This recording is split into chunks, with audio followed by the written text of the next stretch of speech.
10 and 11 go together like this, right? It's hand in glove.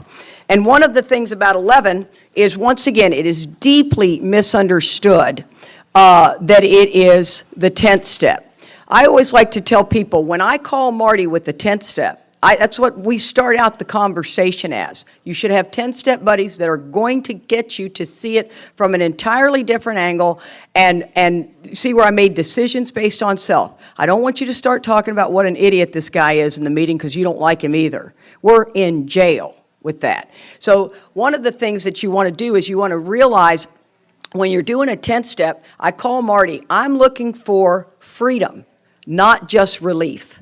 And if I got relief, the way it looks to me is when I hang up the phone, she's given it to me from an entirely different angle. Depending upon what the circumstance might be, I'm going to be the one who decides if I need to write inventory.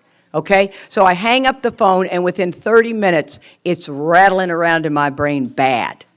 Not mildly, bad. Okay, I did not get freedom. I'm going to scribble out a 4-column inventory. I'm going to call Marty and say, Marty, I'm going to write out an inventory. When can you listen to it? She's going to hear it that day. You see, that's going to take me 15, 20 minutes of our life. We're not going to hear it in 4 days. See, inventory, it says we are on a life, thank you so much, life or death errand. This is quick. And we have time to do Starbucks line.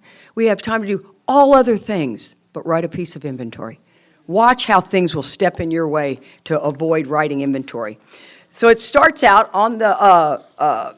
I'm not a fan of reading 10 and 11 every morning. I think that's mundane. I think that gets boring. I caution you on that one. You want to start that way? Do it right up till it starts to get mundane.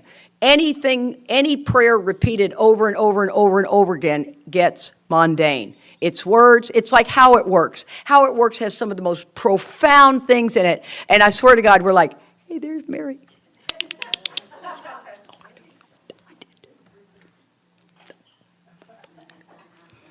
And then all of a sudden, God could and would if he, all that, and everybody goes, oh, back in the room. And I mean, I think it's tough to always read a piece of the same spiritual literature in a meeting. I think we miss a lot there, but it's not my job to change the world. The 11th step. Step 11, suggest. Once again, the word suggest in the 1935 dictionary means to offer into the mind. Not, would you like mustard or mayonnaise? Okay, let's be very clear on that. People go, well, the steps are suggested. And I look at them, I go, oh, you don't even have a first step experience. If that's where we're going to start, you're like this already. So it says, and if somebody won't write inventory, it's a first step experience. If somebody wants to hang on the second step, it's a first step experience. It's always the first step. You have got to have hopelessness in that first step. As a matter of fact, you want your man a bit depressed.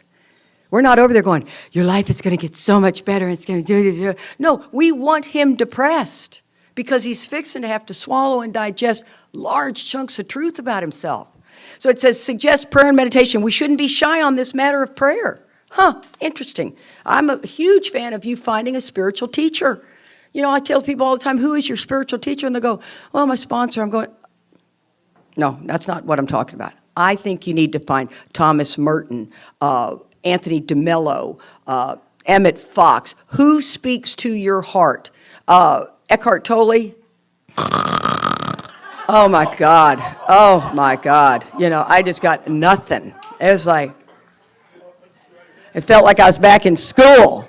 But then, the 4 Agreements, first time I ever picked it up, hated it. Now I study it when Charlie and I are in a fight, and I know that I had nothing to do with it. Now, there's plenty I have something to do with it, but I know I have nothing to do with it, and I am pissed.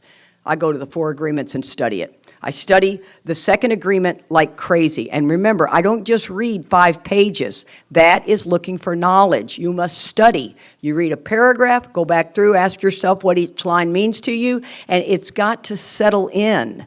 See, I watch people read a morning prayer and meditation book, and they go, that's it. It's like, ask them in 3 hours, what did it say? They're like, I got no idea.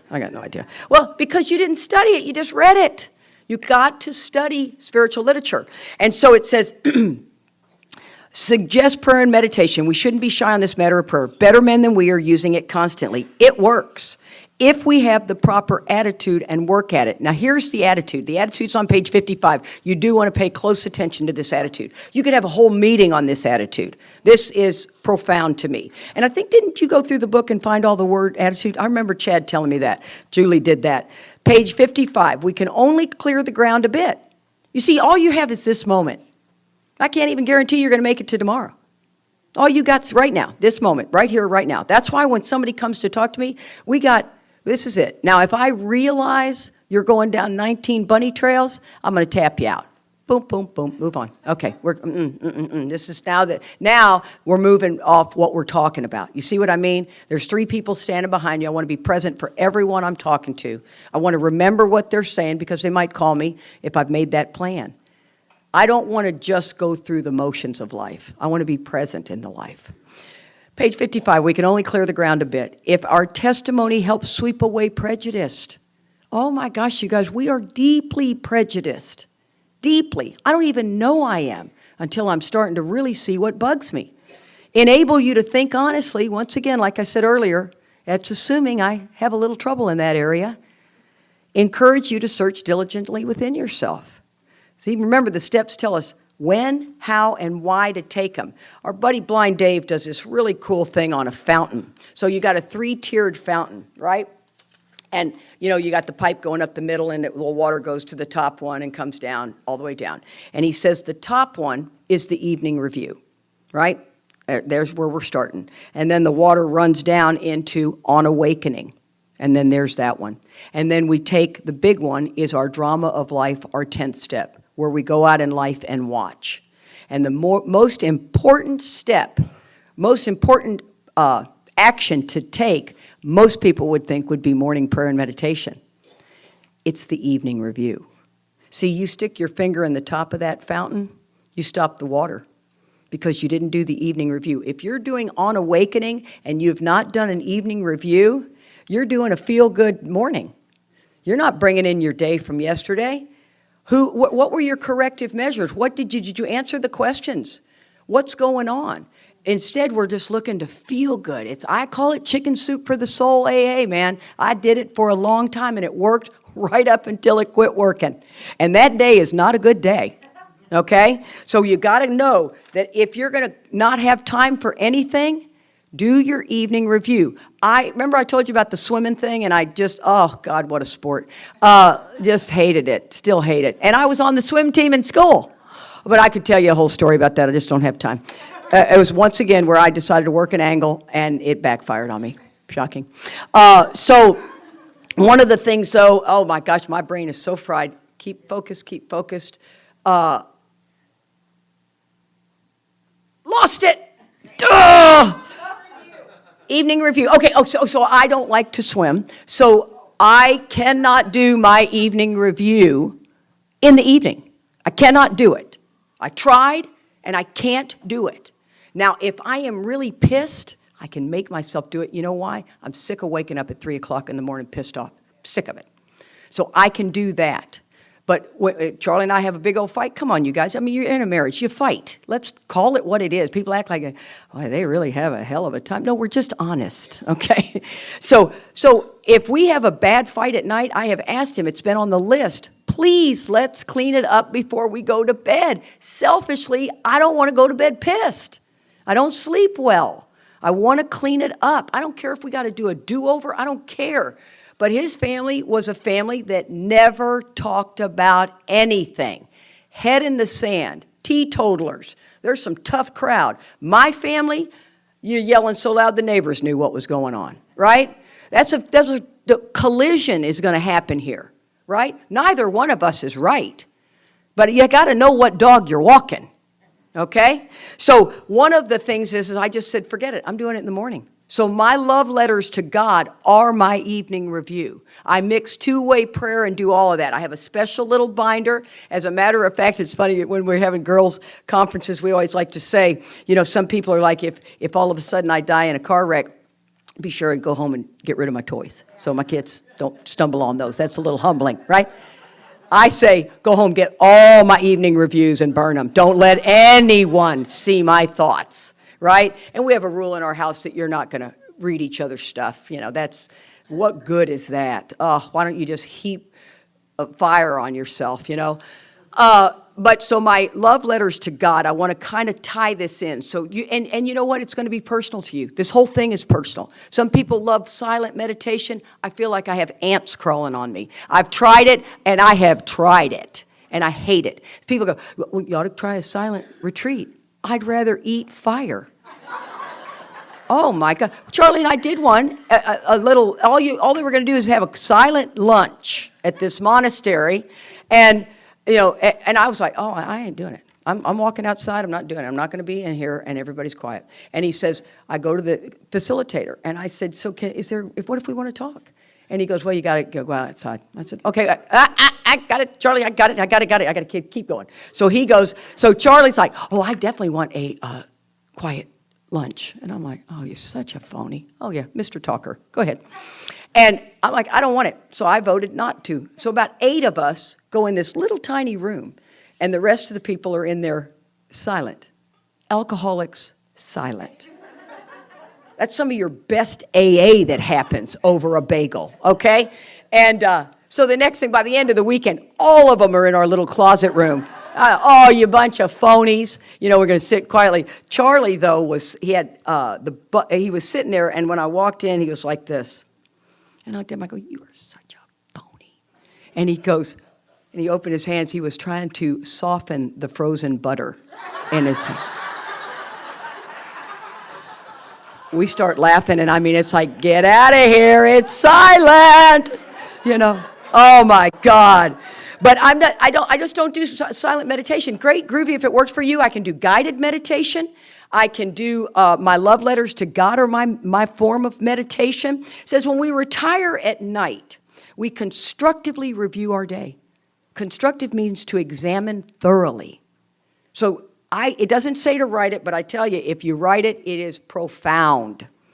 And most people start by answering these questions. I'm not a fan of doing that for the entire time. I want the gist of this. So it says, were we resentful? I'm not looking for a yes or no. I want to know where.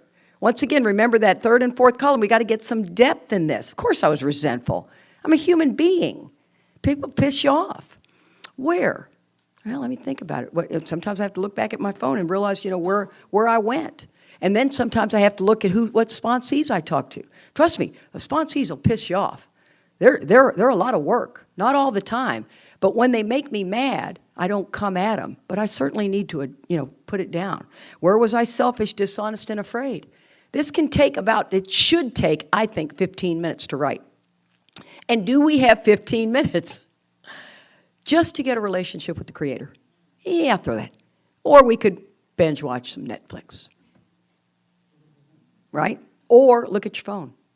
Oh my God, there's so many. And don't get me wrong, I can do all those same things too. I'm coming out of all my own experience of what I did. Do we owe an apology? Wow, interesting. Not just yes, to whom? Have we kept something to ourselves which should have been discussed with another person? There's the drunk trap. Did you do a 10th step? No, didn't do a 10th step. I mean, I'm telling you what, I have one sponsee, every time she leaves me a message, it makes me nuts. She says, gosh, I haven't talked to you in a couple of weeks. Well, in your phone, it gives you a log of their history. And it's been 6 weeks, not a couple, 6. And I have to point that out to her every time. And I said, do you see, that's somebody who's asleep. You think it's been 2 weeks, it's been 6 weeks. That's a month and a half, guys. And the alcoholic of my variety and her variety, were we kind and loving towards all? I can tell you my thoughts weren't, but a lot of my actions are. I mean, I really work hard on that. I'm not here to judge my thoughts on this one. I'm already writing that down, resentful, selfish, dishonest. What could we have done better? You know what I mean? Beef up your prayer and meditation. Beef up your evening review. Pick up some new tools. Were we thinking of ourselves most of the time? Believe it or not, yes and no. Some days are better than others. You know, some people look at these and go, oh my God, and I guarantee that person is not doing 10 and 11. They just aren't. Or were we thinking of what we could do for others or what we could pack into the stream of life? I'm telling you what, some of us do way too much for others, way too much, because it's almost like a penance where you're trying to feel better about yourself, but you're disregarding your family. It says a more important demonstration lies in our families, our occupations, and our affairs. So it's family first, work second, AA third. People are like, oh no, AA's first. Well, you better look at that closer. I'm not saying don't, meet with the sponsor, but we will use that as a cop-out. And when I see a guy who's got a brand new baby at home and he's at 3 meetings a week, I'm not happy about that. I'm telling Charlie, that's not okay. That is not okay. He needs to be going home, taking care of that baby, and letting her go run to the gym. There's stuff you got to do. He doesn't have to have 3 meetings a week, and he's 9 years sober. So then there's a warning, but we must be careful not to drift into worry, remorse, or morbid reflection. How many times have you gotten that 10-step call that is just total morbid reflection? You're like, oh boy, they have drifted way out to sea. And the reason it's saying that, once again, guys, watch how many times in the book it wants you to not judge yourself.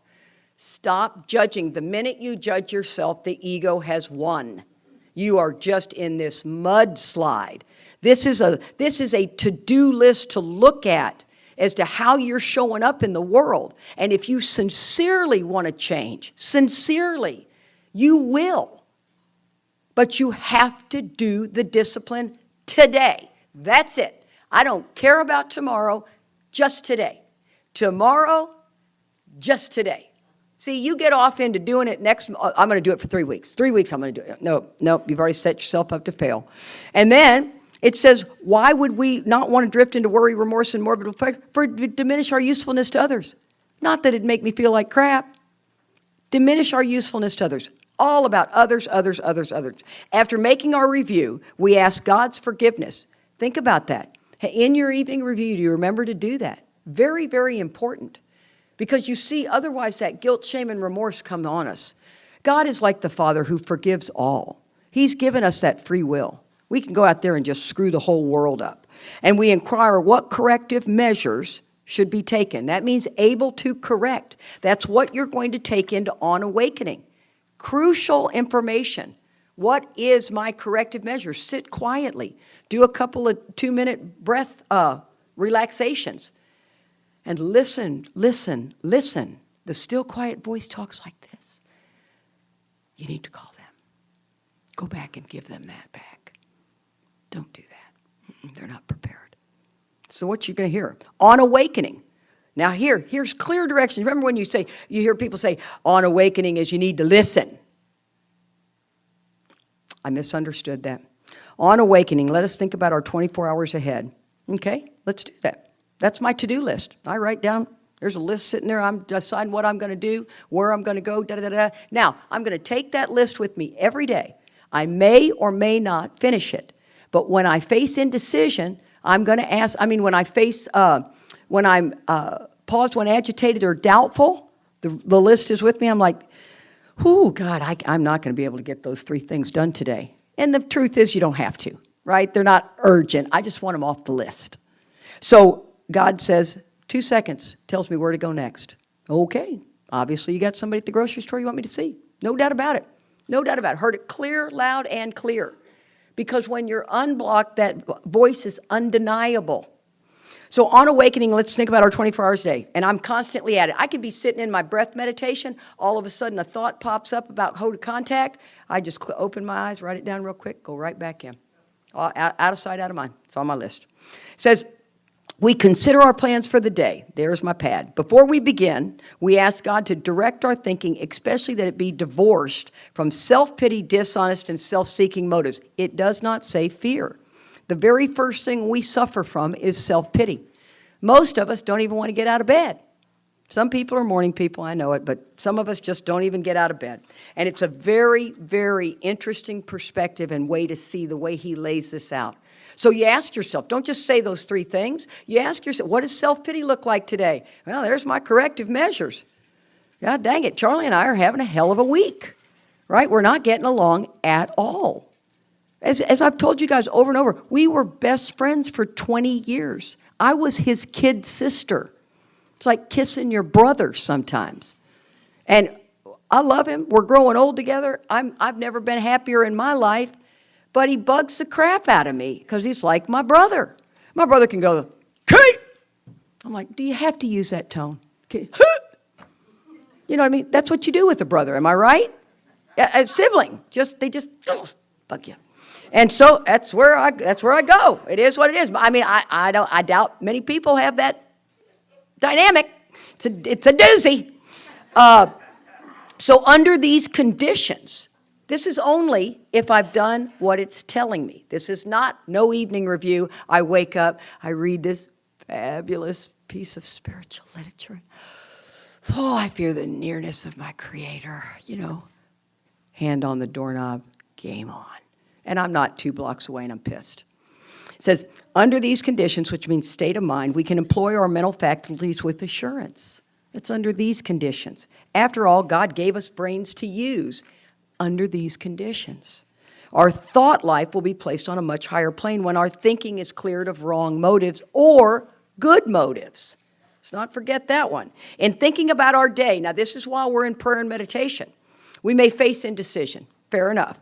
Here we ask God for inspiration and intuitive thought or decision. We relax and take it easy. So it's a thought or decision. That's in prayer and meditation. I'm facing a little indecision with this to-do list. What used to be a hunch or the occasional inspiration gradually becomes a working part of the mind. What a promise, right? Is that your experience? Because it can be. Everyone in this room can have that experience every day. Being still inexperienced and having just made conscious contact with God, it's not probable that we're going to be inspired at all times. So 2 weeks into this deal, you're not going to be inspired. Trust me, it's the nature of this thing. And you're going to want to quit. And you're going to quit. And then you're going to get mad again. And then you're going to start back up. You're just not going to be inspired at all times. You got to switch it up, change it up. We might pay for this presumption. I love this. This is a warning, and it's a very good one. We might pay for this presumption in all sorts of absurd actions and ideas. Right? That's the 10-step call they're calling you on. Nevertheless, we find that our thinking will, as time passes, be more and more on the plane of inspiration. We come to rely upon this, but you have to do the discipline. So then we move into PARs, and believe it or not, I'm just about done. We move into what we call PARs. Pause, ask, remind, and say. Now we're done with prayer and meditation. We're walking out into the world. Now in that time, though, my love letters to God, my evening review looks something like this. I call God Father God. I've had so many people ask me about this, I almost missed it. I call God Father God. He calls me my child. Some of my sponsees have dear one. You pick what you feel. Don't feel like you got to take mine. So I write Father God. And I lay out all my worries. I lay out all my frustrations. And I lay out some really, are you okay, honey? Okay. Lay out some kind of, good stuff too. Because, it's pack into the stream of life. I mean, I'm just doing my worries, my resentments, and my good stuff. And it's about that long on a spiral notebook. And then I set it aside. And then I go through all my morning stuff. And then I always start right before I talk to God, in the sense where I'm listening for him. I open Jesus Calling like a game of roulette. I don't ever like to follow those to the day because I just feel like it feels like a horoscope. So I just open it to the day, right? I mean, to whatever. And I mean, it is as if he heard everything that I was doing, and it is spot on. So spot on, it's a joy. I don't want to say it's freaky, because at first it was freaky. Now it's a joy. I become to rely upon it. And so then I start with the my child, and moves me to tears. Charlie will walk in while I'm doing my morning time, and he'll go, because I'm crying, he goes, honey, are you okay? I go, oh, it's all good, it's all good. And I mean, I just have this constant reassurance from this voice that is not mine. And I just write. And I just write until all of a sudden the voice just says, I love you.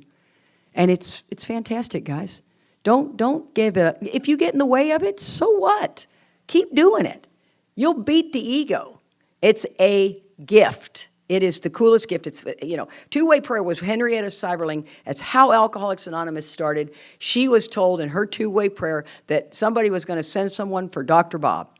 And her pastor told her that Bill Wilson, and do I need to promote two-way prayer anymore? You know what I mean? And so it says, as we go through our day, we pause when agitated or doubtful. Most people stop it when agitated. That's the only line you hear in an AA meeting. You never hear the rest of the paragraph. As we go through the day, we pause when agitated or doubtful. Today, I am way more doubtful than I am agitated. I'm not sure what to do. Where should I go? I got a ton of stuff to do. And ask for the right thought or action. Now we're asking for a thought or an action. Before it was decision, right? Thought or decision. Now I'm asking for some real direction here. We constantly remind ourselves we're no longer running the show, humbly saying to ourselves many times each day, thy will be done.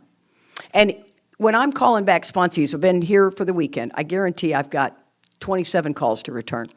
And that's no big deal. I'm not saying that is impress you or whatever. I get business done. We're not going to sit there and talk about how the Jersey Shore was, okay?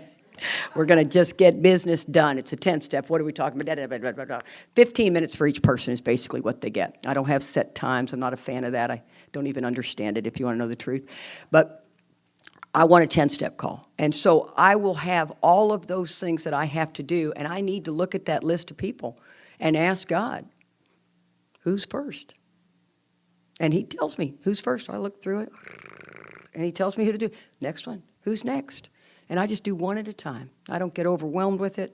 And then it says, we are then in much less danger. Listen to these promises. We are then in much less danger of excitement, fear, anger, worry, self-pity, or foolish decisions. We become much more effective. We do not tire so easy, for we are not burning up energy foolishly as we did when we were trying to arrange life to suit ourselves. It works. It really does. Isn't that unbelievable? That's the terms of the deal. We alcoholics are undisciplined, so we let God discipline us in this very way.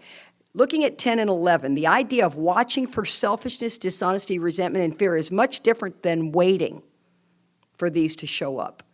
You're watching, not waiting. That's a big step to shore, whatever, bridge to shore statement.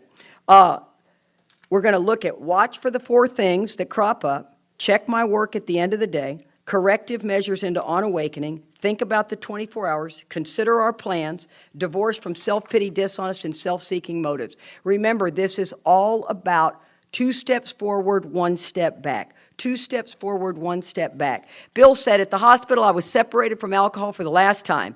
There, I humbly offered myself to God as I then understood him. I want you to hear that. Because spiritual growth is never stopping, just like aging. It's never stopping.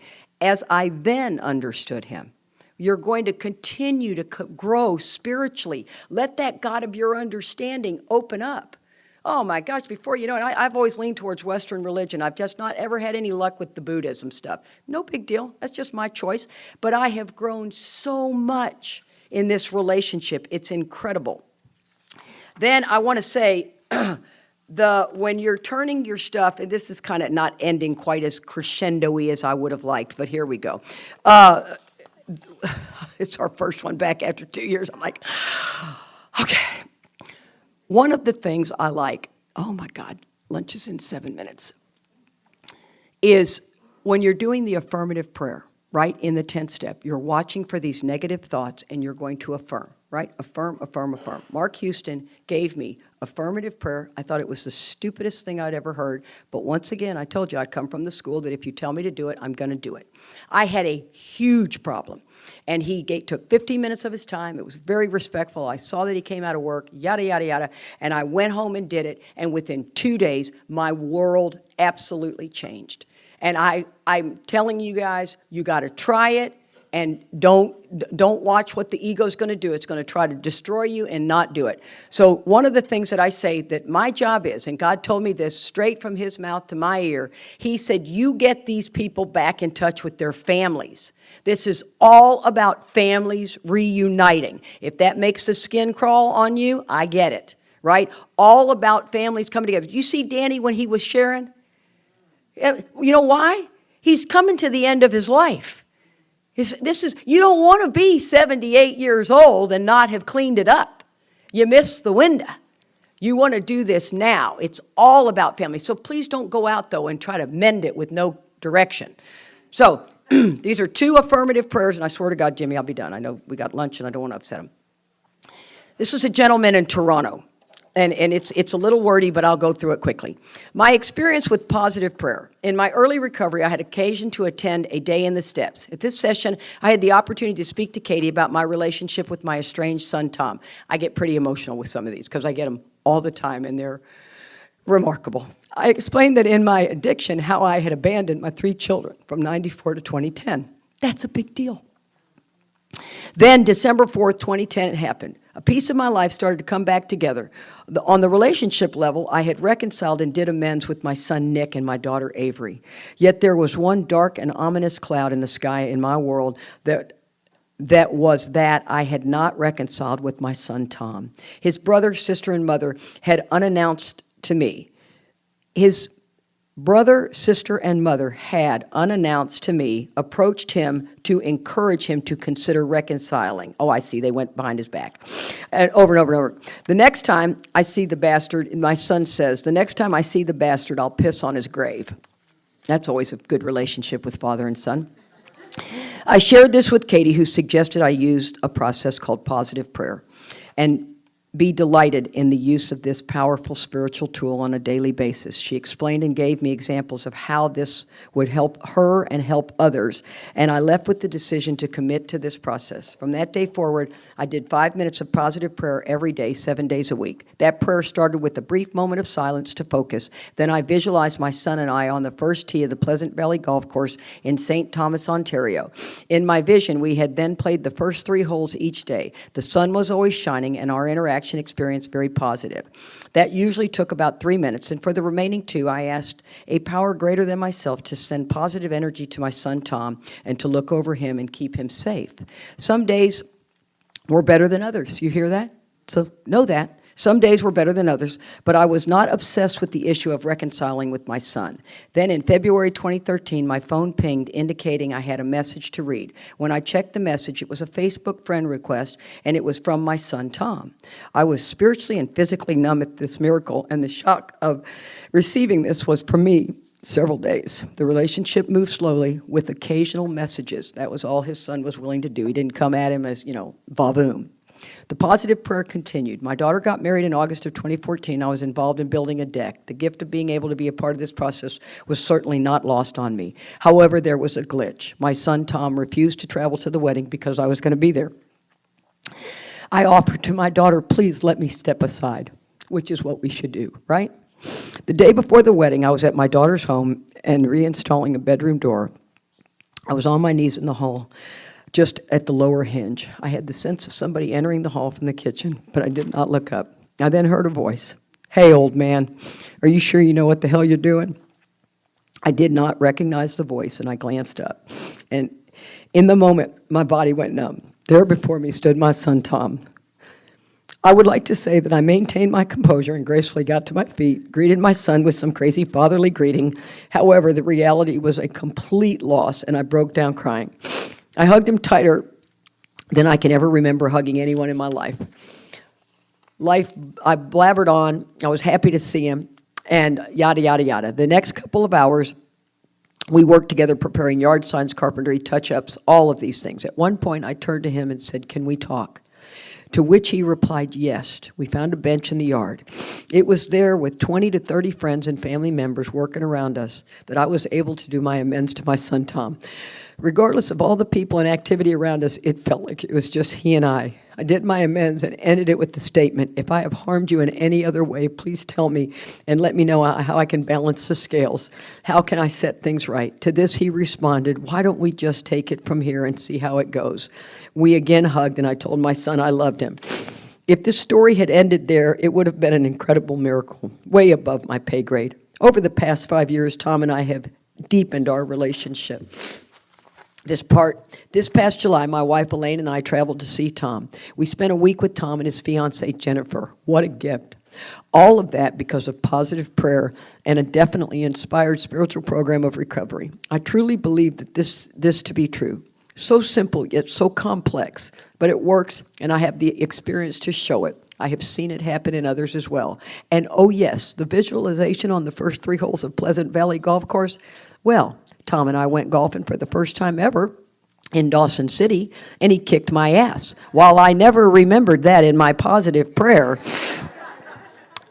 I could not have been more awake for this gift. Thank you, Katie, for those moments 7 years ago. So that's that one. I have one more. It's very, very emotional. Oh, yes. This is a very short one. But I can't tell you guys how important positive prayer is. I heard your description of positive prayer and wanted to start trying it. It started 2 years ago. I was at the point and started doing it in the morning during my prayer and meditation time. Let me back up. To say my husband's ex-wife and I had a strained relationship would be the understatement of the year. They live in a very small Texas town, and they were all in AA. She hated me and had every right to. At 90 days sober, my husband and I got together. They had an affair, okay? I'd be a little pissed when he was still married. My husband could not stay sober, so there were long, drawn-out custody fights, screaming arguments, restraining orders. There isn't enough time in the day to describe the hell we were going through. These folks are all sober. You with me on that? She remarried a year later, and it didn't seem, she remarried a year later. We did, and it's been about 5 years now since this all started. We're all in AA in a small town, and they have refused to be a part of anything we do. They would not do the same meetings, wouldn't contribute to anything we were involved with. I started positive prayer 2 weeks ago. Now, his took 7 years, okay? Hers took 2 weeks. I started positive prayer 2 weeks ago, praying that we had a healthy relationship. We were able to talk about the 2 daughters that they shared. I could share experience with the girls and with her, and we all worked together as a unit to raise these girls. Last Sunday, my husband got a call from his ex-wife asking us to come visit the girls at their house. We went over, and her husband apologized for drawing a line in the sand with us, looking on us as evil and realizing the harm it was doing to everyone and the girls. They wanted us to all get together for everyone's sake, especially the girls. We plan on getting together once a month for dinner and bowling or some sort of activity so the girls can see that we're all getting along. She and I exchanged emails last week. She even called me on Sunday and asked if I would help her put together a little celebration for 2 women in AA. It absolutely brings me to tears every time I think about it. This has been a huge, huge struggle in my life for the past 5 years, and God wiped it away in 2 weeks. The power of God is absolutely mind-blowing. I know we still have a journey ahead, but this is a great beginning. I just needed to share my miracle with you. Please keep doing what you're doing. You're touching countless lives of little girls who don't even know you. Pretty cool stuff, huh? Thanks, guys, so much for having us. Ooh. Oh, sorry, I felt like I was running the clock.